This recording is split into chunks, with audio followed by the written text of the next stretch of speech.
10:89 and 10:53 a.m. Tommy Boyd on Talksport. Fantastic. We go to Sean, who's on the line from Maidstone. Sean, you're on Talksport. Hello, how are you doing? Sean. I just wanted to, say how much these people vex me. They, it's not, well, I want to say, like facile, but, it's like giving people time, isn't it? They're like, we call them racist, whatever, but they don't give people time. I have these, awful personal opinions I hate. For instance, I hate, the Welsh accent, and that's really awful. But it's just a personal thing. And when you meet people, they're fine. Just giving people time. I know all things are supposed to be relative. All problems are supposed to be relative. But it's like your last caller. I can be empathic about industry dying and whatever, and that's I can be empathic about that. But you don't, when you've sat in a house and you've got a shell through your house, and gunfire and whatever, and we wake up in the morning, we switch on the television, and can we? Well, no. Okay, no. But I'm speaking, in general terms. Yeah. No. Yeah. We wake up in the morning. We go. Yeah, whatever. We go downstairs. Well, not whatever. But we go downstairs. We go downstairs. And we switch on our coffee machine. Yeah. And we pop our toast in the toaster. Well, I know. It's better on the grill, Delia said. Yeah. I'm sorry, I'm not interrupting you here. I'm just lifting the thing along. Okay. Anyway, but I'm grateful for your call. Sean, thank you. I appreciate what you're saying, and I get the thrust of what you're on about, and that's fantastic. Thank you for that, Sean. I do appreciate your call. Ian is next in North Shropshire. Good morning, Tommy. Good morning, Ian. Hi, first-time caller. I was just intrigued by the debate on illegal immigrants and asylum seekers, but I don't really want to talk about that. All I want to talk about, Tommy, is you're very rude and very arrogant, and I don't know why you have to be that way. You're in a strong position there.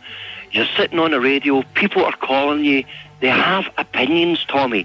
Everybody's opinion. It doesn't really matter about opinion, if it's a good opinion or a bad opinion. It's an opinion. So you should have a common courtesy to just listen. And if you don't agree with them... Well, just let me say that it takes me a lot less time than listen for 10 minutes in order to pick up the gist of what somebody is saying, and I can't afford to do that because I have got stacks of callers. Yeah, Tommy. Far more callers than just about any radio show of its equivalent in the world. Tommy, if you can't stand the kitchen... And what are you talking about? If you can't stand the heat, get out of the kitchen. If you can't handle the job, don't do it. No, my point I'm just making, Ian, is that I happen to be, in part, arrogant because I am supreme at the job. You're supreme at the job? Yes. Excuse me, Mr. Boyd, but I'll give you supreme at the job. First of all, you say... I deal with facts, not opinions. Hey. How many phone-in shows have you called before this one? None. Exactly. I rest my case. What do you mean you rest your case? What do you mean you rest your case? I called you to action. No. Yeah. Tommy, if you listen to me for a minute, I called because I was intrigued by the debate on illegal immigrants and asylum seekers. Yeah. I was very intrigued. My debate. It was very enjoyable. My debate. Yes, okay, your debate. It's your show, it's your debate. Yeah. But the callers... You called. The callers. And you've never called any other radio show in your life. You've never called any other radio station. You've never phoned in to say that you think that the missing word in the lyric is. You've never phoned in to say that your favourite football team is, or who you think ought to be the next Prime Minister. But you phoned me to tell me that... What was it again? In my opinion. Yeah. In my opinion. Yeah. You're very rude and you're very arrogant. And I'll tell you why. There was a girl who phoned up from East. Ian, either we heard it, in which case we don't need you... Well, I'm going to refresh your memory because you have a memory lapse of maybe 30 seconds. Or... on the contrary, I've never forgotten anything in my whole 47 years. Well, you remember the girl from East London then, and she phoned up about asylum seekers, and she mentioned... not going to be able to remember it well enough to tell it. Tommy, listen, she mentioned Siberia, and you went, oh, Siberia. Yeah. Now, you were so arrogant and rude there. You mentioned, you repeated the word Siberia at least 7 times. Yeah. Okay, the girl made a mistake. Yeah, like she shouldn't have said. Rob Wotton says, who emailed the show. Yeah. Your comments with the "I'm not racist but woman," the Siberian lady, was the most tragic, saddest, funniest, and uplifting thing I have ever heard. That's a guy called. Well, it's very simple. It's very simple-minded if you find that funny, because I found it totally rude that you would even. Where is Siberia? Where is Siberia? What relevance is that? Listen, I'm not from East London. I'm not a little girl that's going to... Where is Siberia? It's in Russia, is it? Well, where is Siberia? What is the relevance of that, Tommy? What is the relevance? Because it turns out that people who have a decent knowledge of things, including the world... Listen, I've travelled all my life. Where's Siberia? I've travelled all my life. Well, don't bring Siberia into it, and don't bring the fact that look, she brought up Siberia, and she didn't know where it was. She thought immigrants were flooding in from Siberia. It was an error. She obviously doesn't know anyone from Siberia. It's also an error to bring up Siberia yourself and not know where it is. Did I say it was? I said it was irrelevant to what I'm talking about. Well, don't bring it up then. There you go again, Tommy. No, you're bringing up things, then you're saying they're irrelevant. There you go again, Tommy. Yeah. If someone has an opinion, you don't want to know. It's not an opinion you've got, Ian. I'm sorry, Ian. We really ought to move the conversation on. If people don't mind, really, I do not enjoy talking about me. Well, I do, but I'd rather much sooner concentrate on the issues. 08700 40 50 60. Well, here's my theory, and it's my theory alone, but I think it will gather supporters. Throughout the 18th century, there was an exodus of people from this country to the so-called New World. Uh-huh. They were the people with fire in their bellies. They were the people with optimism. They were the people with courage. They were the people with vision. They were the risk takers. Mm-hmm. They were the people with endeavour. Okay? And who was left? Who was left? Yeah, that's a fair point. All the hangdog, weak as dishwater, moaning, cowardly little willies. And can we not learn though? We're descended from. No, what we need is an influx of immigrants who have got the same fire in their bellies that leads them to risk their lives and risk their all with their families sometimes, to get out of wherever it is, Afghanistan, to get out of Turkey, to get out of East Africa or wherever it is that they feel that they are under threat and they cannot provide for their family in the way that they dream of doing, and they come to a country where the bulk of the population are to work and make an effort, genetically zombies. So the point I was trying to make with regarding the service and things is, like, for instance, companies these days, you try and contact a company, you inevitably end up at a call centre. Yeah. Call centres just drive me insane. Yeah. You have people at the end of the phone who do not care. Yeah. It just annoys me. I know. I phoned, who was I after? I phoned up to try and get hold of Elizabeth Hurley. Yeah. A while back. Did you try and get an agent or? Well, I just want to get hold of Elizabeth Hurley. No. So I got an answer phone. All right. Uh-huh. And it was some organisation, some guy who's an agent. All right. Yep. And this was the guy's answer phone message. I think I can do it almost verbatim because I played it to everybody in the office. I said, listen to this. This is an answer phone message. It went, hey, thanks for calling. Great you rang. We're not here. We're out taking care of business. But hey, listen, you leave a message, and I promise you, the first thing I'll do when I get back is I will call you. Do it. And I thought, oh, that is so up for it. And what do you get in this country? You still get people, our friends, our relatives, who read out the suggested message from the box that their answer phones come in. Did this guy call you back then? Huh? Did he call you back? I didn't leave a message. How can I top that? I ain't going to get involved with anybody I can't top. Fair enough. Nice talking to you. Pleasure to talk to you. I'll speak to you probably tomorrow anonymously on the Zoom. I'm looking forward to it. What a nice man. 01700 40 50 60 is the number.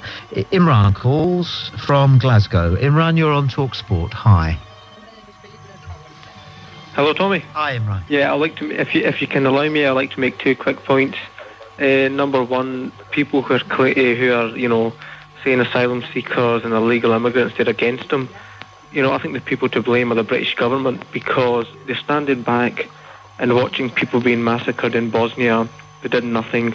In Kashmir, in Palestine, they don't want to upset the Hindus and the Jews. As long as the Muslims get massacred, it's okay.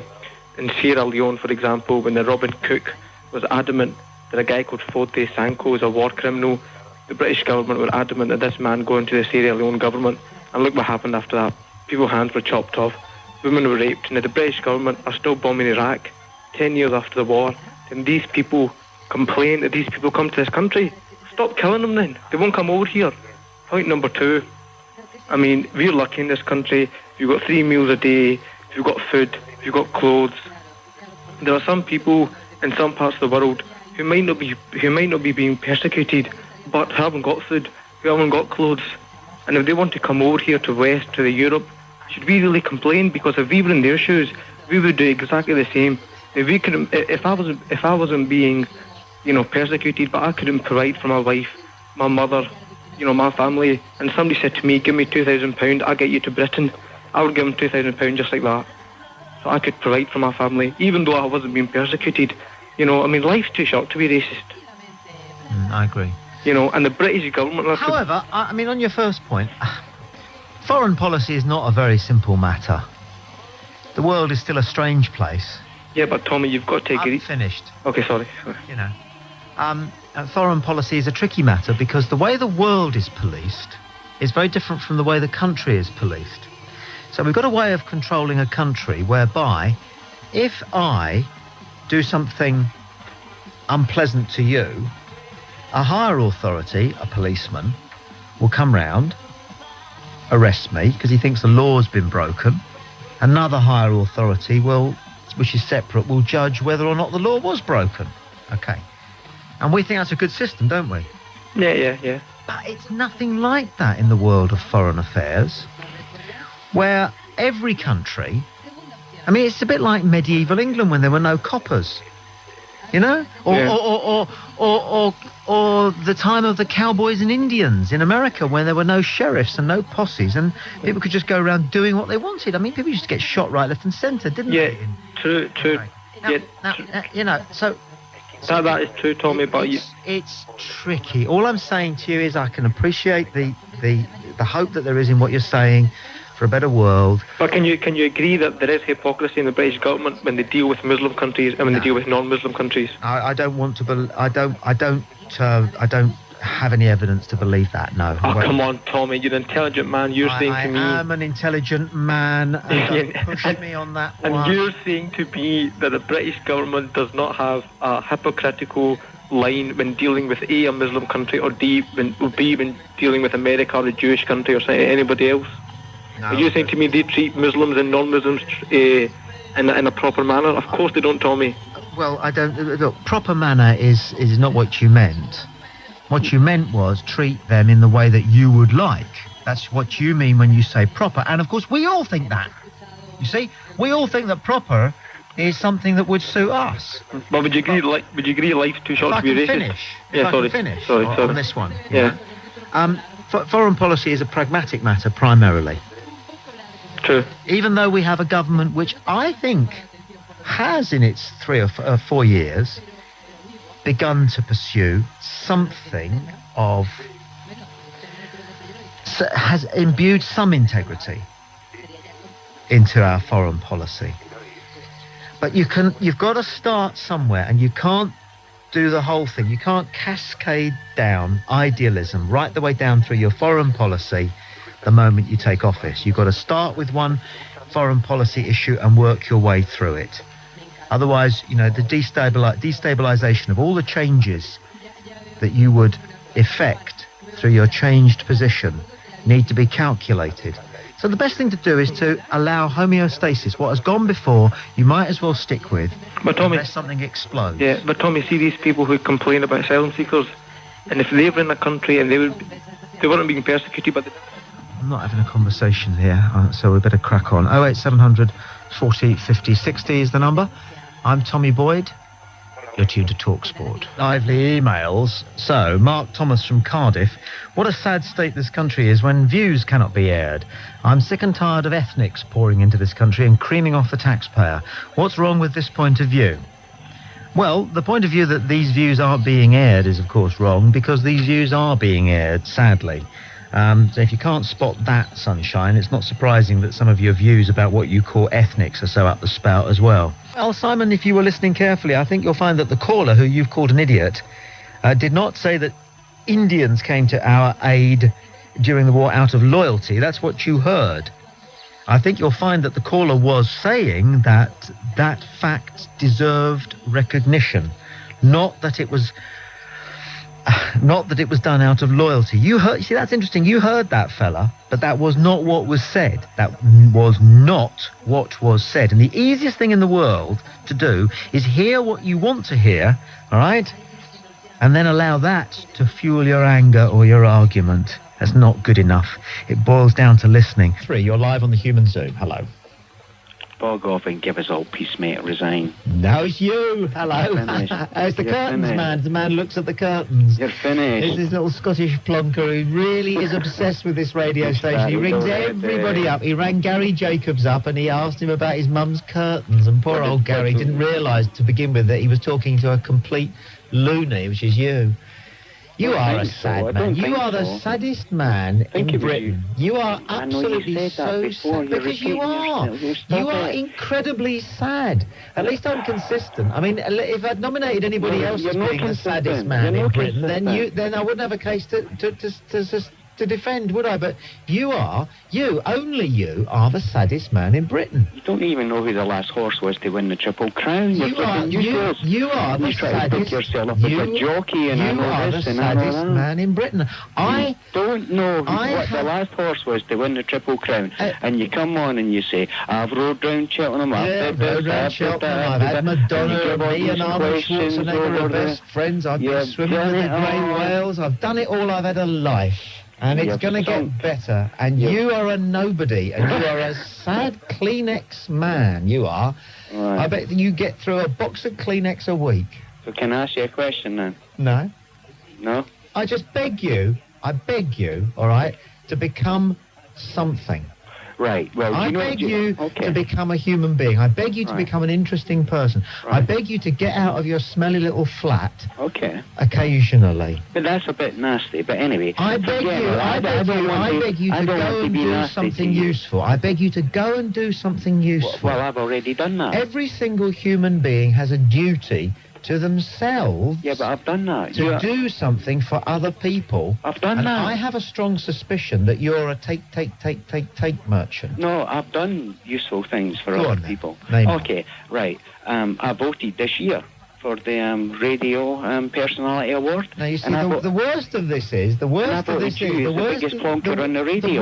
is fella. And do you know what happened? This is I got the a letter truth. back. This is the truth. What you're saying now is actually the truth. Your actual belief is if you knew anything at all, if you knew anything at all, you would have known that this was is what you consider to be some kind of a contribution to society. You frighten me. That's what they said. You've got a vote. You're probably you'd be allowed to have children.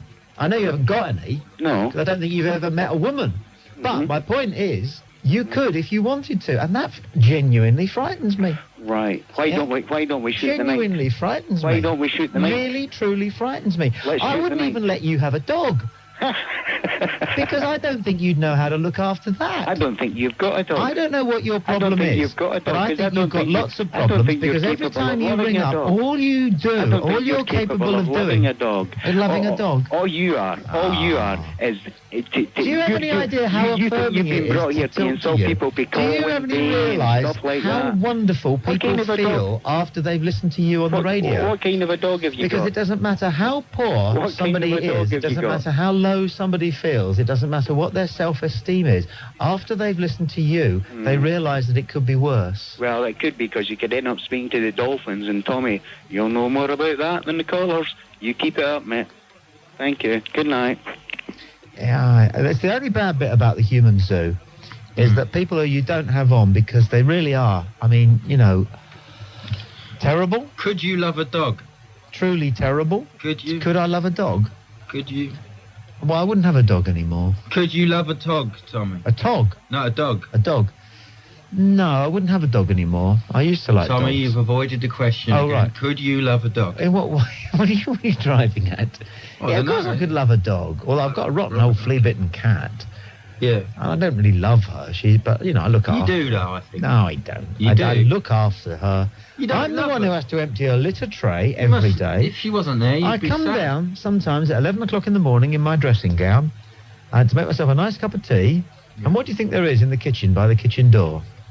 Poo. A pile of cat poo, surrounded by grit. And she always manages to kick loads of grit all over the kitchen when she's trying to cover it up. Sorry? You haven't got a cat flap? She won't go out. Oh, right. Because there's a cat next door. Litter tray? She won't go out. She won't go out of the house. But you can have a litter tray in the house. The litter tray is in the house. It's in the kitchen. But it's not very hygienic anyway. I don't want animals it in the kitchen. House is not right. Where is it a hygienic place to put in the house, to have an animal do its business, and then fleas and everything as well. Kick grit, which has been in contact with waste matter all over the room? Where's a good place to put that? The garage. The garage, but she won't go out. Her belly's sagging. She's about 27 in real years. Oh, no. You know, since you asked the question. 08700 40 50 60 is the number. You're tuned to the Human Zoo. Taking on 1089 and 1053 AM. Tommy Boyd on Talksport.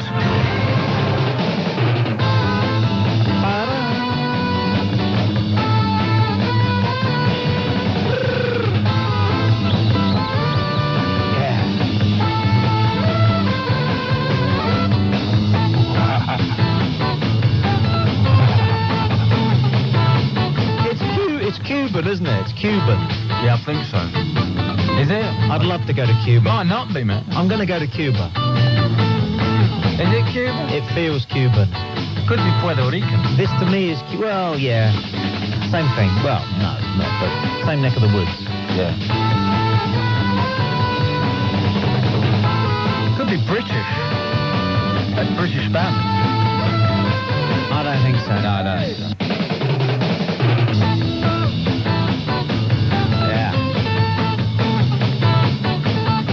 You're tuned to Talk Sport. It's the Human Zoo on a Sunday night. We take calls on any subject. We take them live. We take them unscreened. So we don't know who's going to be there. A lot of people like it because I think some people are a little bit put off about getting through to a phone-in show because they know they've got to speak to somebody first and explain who they are and what they want to say. So we dispense with that on a Sunday night. Means that Ash and myself are never quite sure who's going to be there or what they want to do or say. I just like to let this piece of music run through until the guy gives it his vocals. You know, I have a feeling, well, we'll find out, but someone's put it back on because it got taken off, but it might have edited it. Oh. It's looping. It's a new bit.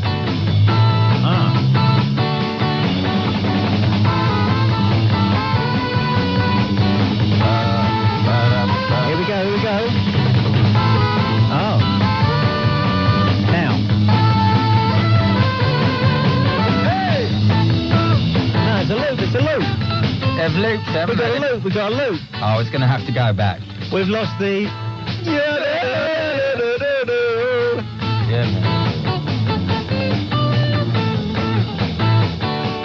We're take your emails if you go to talksport.net. If you can get to a PC and click on the button that says email the show. We'll get to some emails very shortly. But who's on line 4? Line 4, you're live on Talksport. Hello. Good evening, Tommy. This is Professor Stephen Working. Yes. The deeper we look into reality, the more incredible it seems. For instance, quantum mechanics theorizes that there is a causal relationship between observation and result. Truly a fascinating conjecture. But, to be honest, all this science is rather dry and boring. And I suspect it makes me seem that way too. Which may explain why I can never get any chicks. Whereas pretty boy Christopher Reeve is up to his neck in paraplegic groupies. It's not even as if he can do much with them anyhow. Man of steel my arse. Anyway, to appeal to the ladies, let me try a joke or two. How many Professor Stephen Workings does it take to change a light bulb? Answer: none. You can't change it. Light is a universal constant. Or, why did Professor Stephen Working cross the road? Answer: from a relative perspective, you could just as easily ask, why did the road cross the professor? Oh well. I guess you have to be there, or have to be me, to get it. Thank you and good night. Ladies.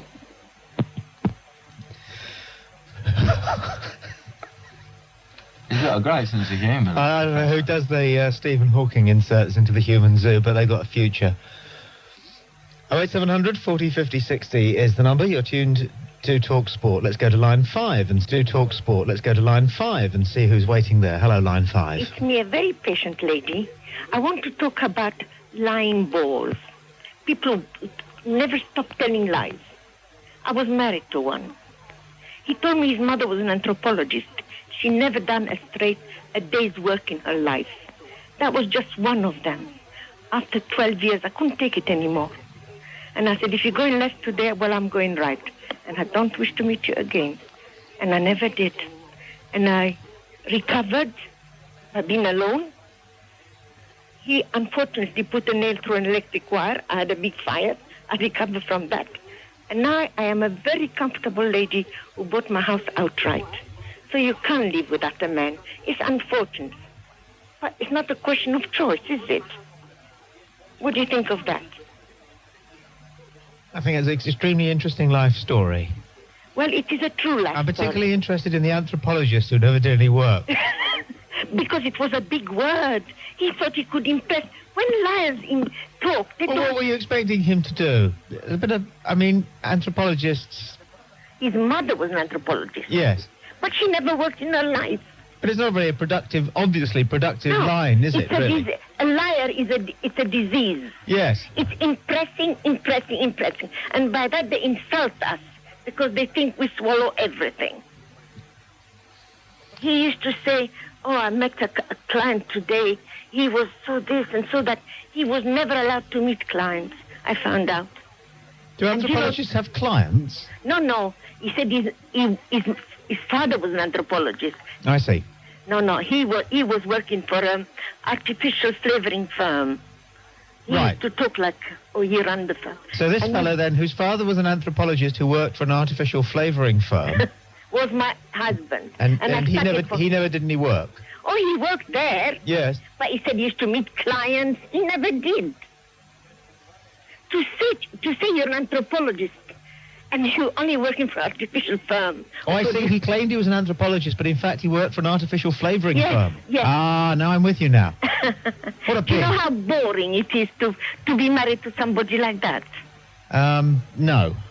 It's excruciatingly boring. Excruciatingly boring. Because it's a sick man with a sick head. Sick that indeed. he needs to blow himself out of existence. Absolutely. But I'm glad you've got your own house now. Yes, and I'm 77 now, and 9 years ago I bought a house outright. You got it cracked. Without lying. Good for you.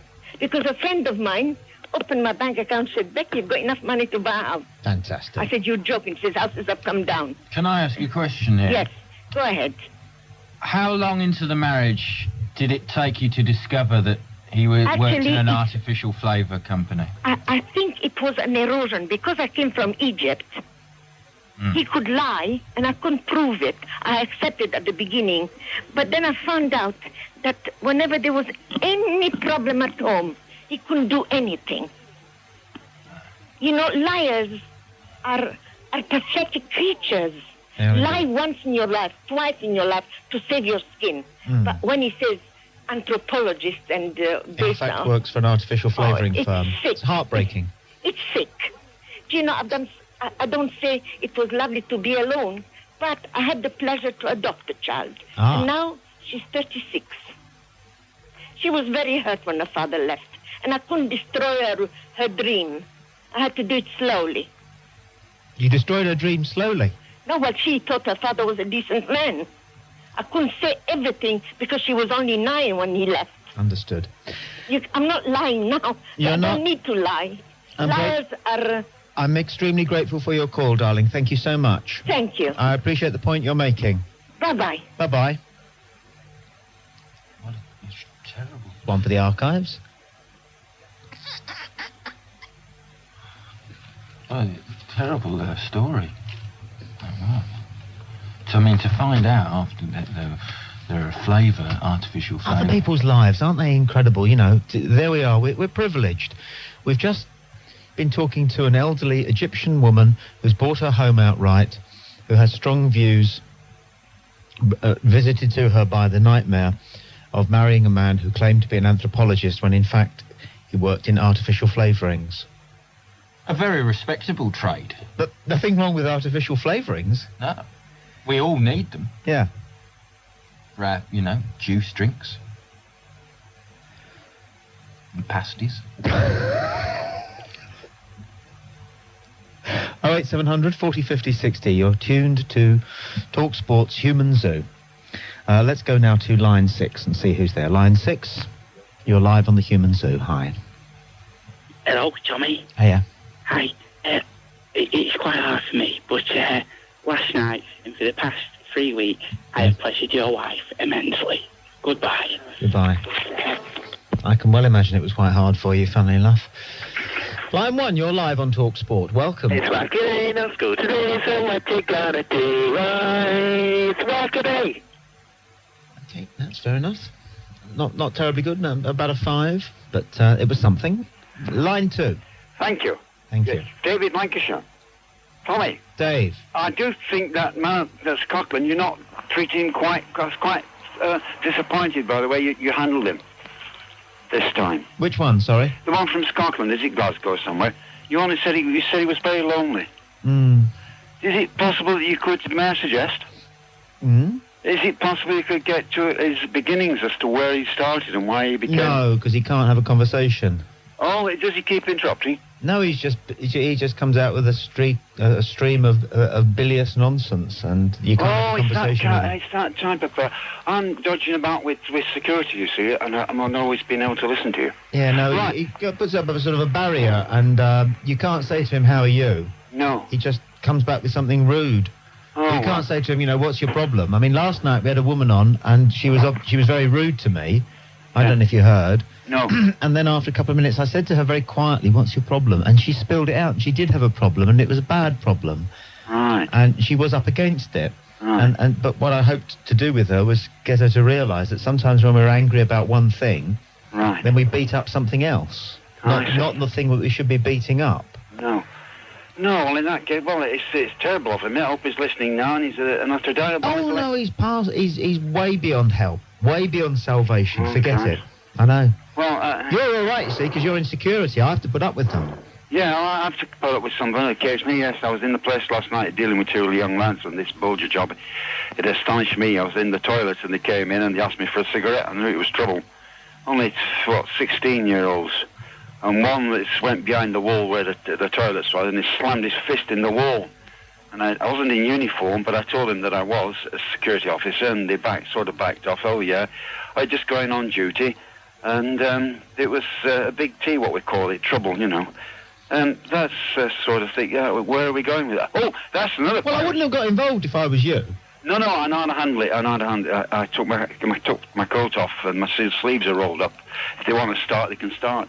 And what did you get involved for? I wouldn't have got involved. It's nothing to do with it. No, quite. No, but it's the way they were handling me, you see. They were out for trouble. No doubt about it. Well, you don't know that. I mean, the best thing to do is to not get involved. I'm a great advocate of not getting involved. Only take your jacket off and show you got your sleeves rolled up, really. That's only escalating it, isn't it? Well, you've got to judge them. You've got to judge them the way they are. If they see that you're prepared to take them on, they'll usually know, and if they've any sense at all, they'll back off, which they did.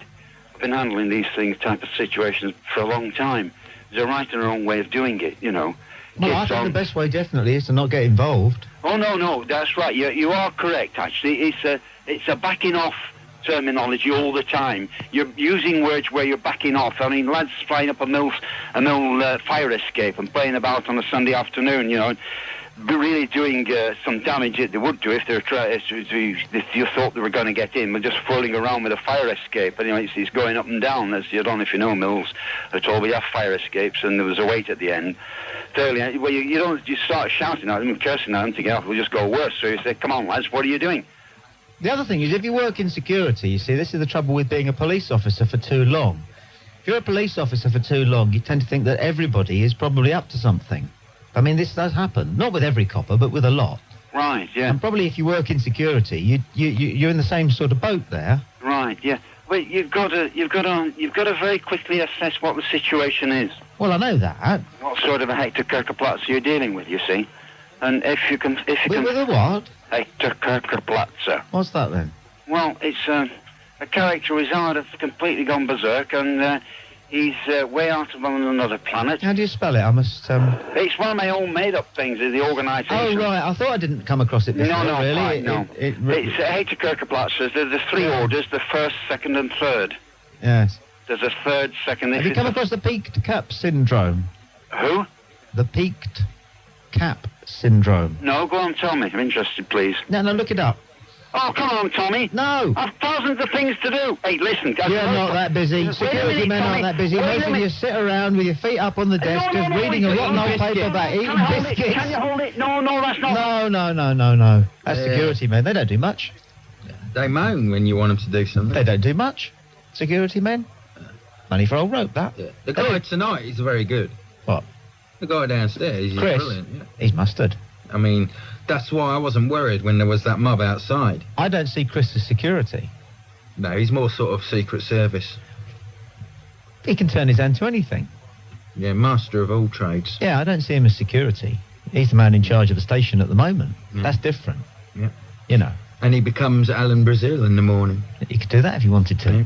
Yeah. He does. Yeah, he does. 08700 40 50 60 is the telephone number. You're tuned to Talksport. The show is the Human Zoo, taking calls live, unscreened, and entirely at random. You can email the show by going to our website, talksport.net. I'm Tommy Boyd. Ash is here. Life's gonna suck when you grow up, when you grow up, when you grow up. Life's gonna suck when you grow up, and then you're gonna die.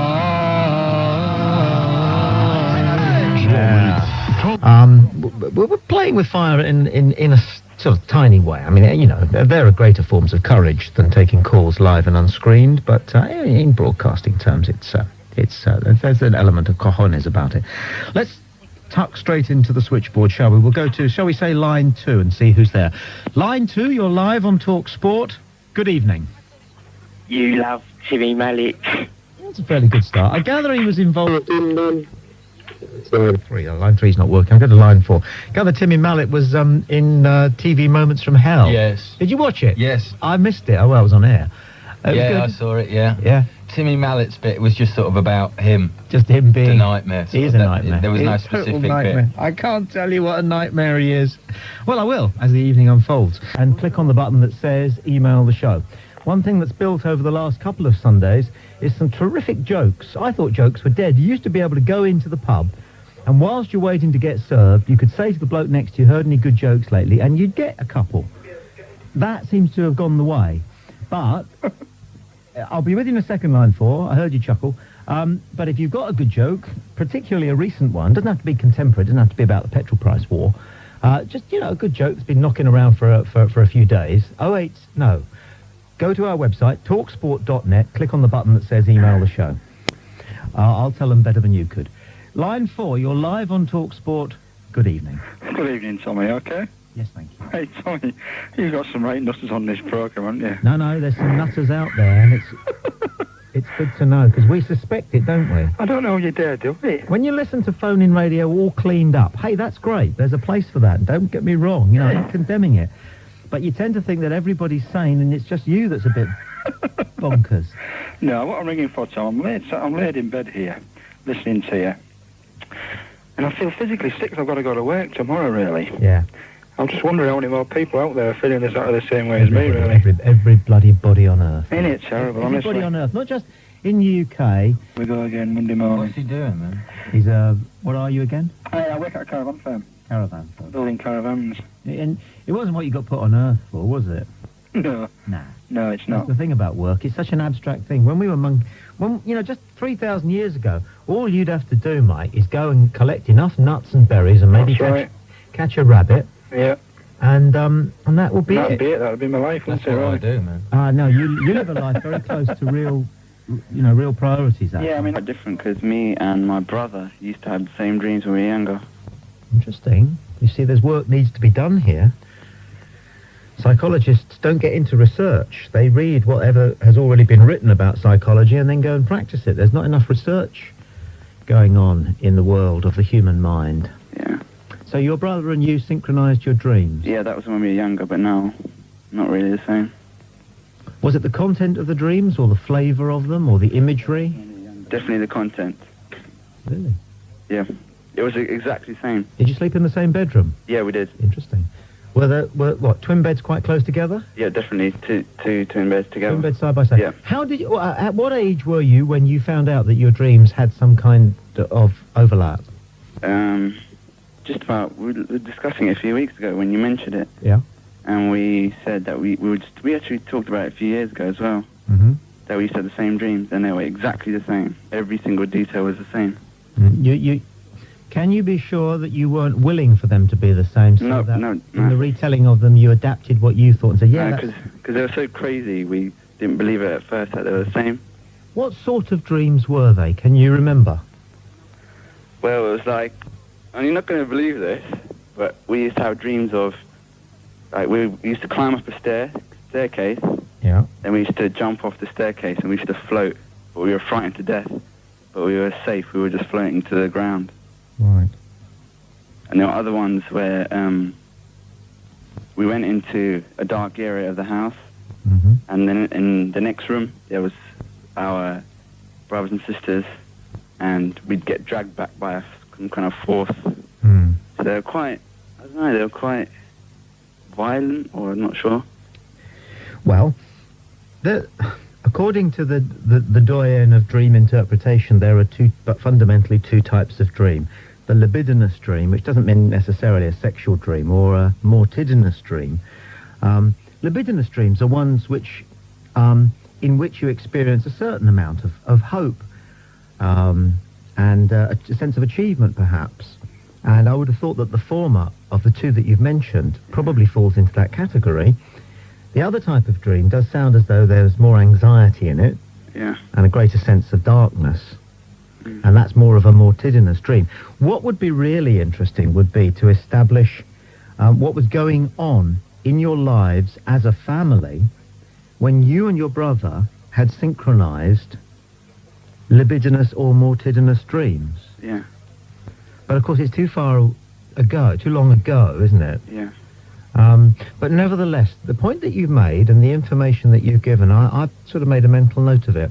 Yeah. And who knows, somebody else may come along and top it up. I think it's also to do that we've got quite a close relationship between each other as well. What's the age difference? Pardon? What's the age difference? It's only 11 months, really. Really? Yeah. That is he was close, born in January the... Your parents were busy, weren't they? January the 28th, and I was December the 27th. Well, hey, thanks for your call. Okay. That's something to think about there. Okay. 08700 40 50 60. I suppose if there's one thing that we think about it and talk about a bit, it's kind of like what you call the human condition or something, or what it is to be a human being. Because what is it to be a human being? See, it's a good question because no one knows. No one knows. And the people who are furthest from knowing are the ones who are absolutely certain that they know, whether they're highly religious or highly scientific. Either of those two categories, the staunch religious, the staunch atheists, they're the ones I... Don't forget to subscribe and like. Comment too if you wish. Even slap your legs and make a purchase from Ann Summers. But don't do nothing.